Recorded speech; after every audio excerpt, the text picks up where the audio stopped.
The following question reads that which region of the electromagnetic spectrum includes waves with a frequency of 10 to the power 7 megahertz. Now the question has tried to create some confusion because a lot of people would think of this as, if they read quickly, they would read this as 10 to the power 7 hertz. But remember, there's an M over there which means megahertz, which basically means it's 10 to the power 7. Mega means 10 to the power 6.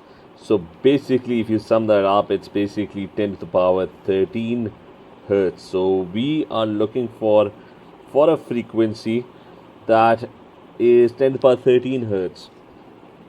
I've now opened the spectrum, the entire electromagnetic spectrum, and you can see, if you can carefully look over here, you would notice that infrared is 10 to the power 12 hertz.